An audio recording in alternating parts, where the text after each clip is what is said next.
From Keene in the Shire, the Liberty Media capital of the world, this is Daryl W. Perry, host of FPP Radio News for Friday, December 26, 2014. Silver is trading at $16.14 per ounce. Gold is valued at $1,193 per ounce. And according to BitcoinAverage.com, the average price of Bitcoin is $325. Antiwar.com reports Israel's Supreme Court has finally ruled on the question of Ebola, the largest of several illegal settler outposts built on private land in the occupied West Bank, declaring it must be demolished and its residents evacuated. Ebola was built in 1997 on private Palestinian-owned land and has a population of around 200. Local Palestinians have been petitioning for its demolition, but the Israeli government has resisted it. The settlers claim to have owned the land, but police say they believe the deeds the settlers produced were forgeries. The court ruled that the settlement was built without a permit and it needed to be demolished, irrespective of whose property it was built on. They said there was no way for the defense ministry to retroactively legalize building that took place years ago. Israeli forces tried to demolish Ebola back in 2006 on the orders of former defense minister Shaul Mofaz. Protests stopped the demolition and parliament pushed until the matter was dropped. For over 35 years, Robertson Roberts has been a trusted source for buying and selling your investment-grade precious metals. They also take Bitcoin for precious metal purchases and permanently removed the minimum purchase order for all orders paid in the digital currency. Call Robertson Roberts today for knowledgeable advice on investing and a forward-thinking approach to new technologies. 850-478-5270 or online at rrbi.co.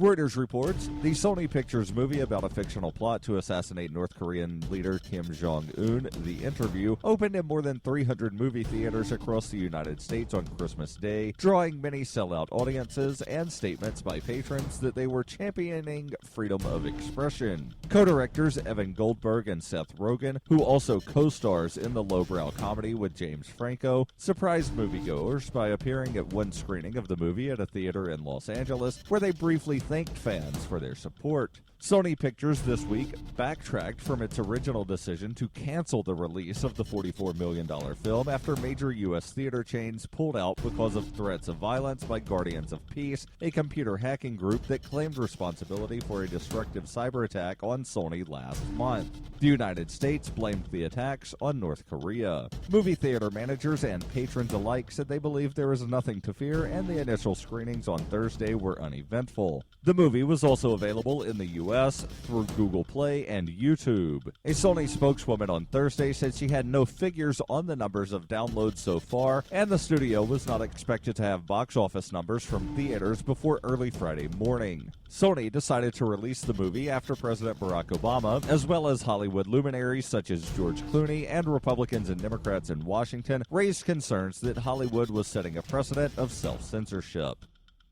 Bitcoin Not Bombs is a launching pad for nonprofits and social entrepreneurs into the financial freedom of the Bitcoin economy. Bitcoin Not Bombs is fully committed to being the hub of the nonprofit sector of the Bitcoin economy, maximizing the potential cross-promotion of all our clients and commercial partners. To learn more, visit bitcoinnotbombs.com.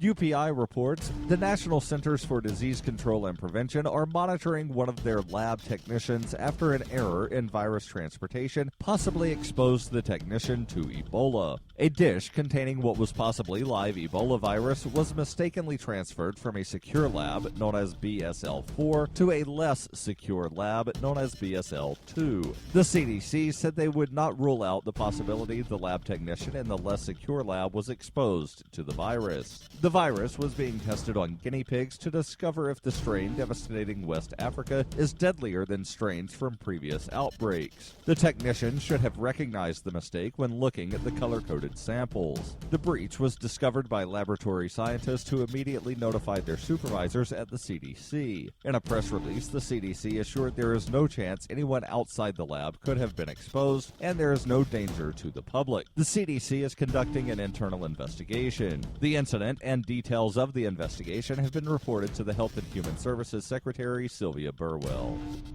This has been FPP Radio News, online at fppradio.com.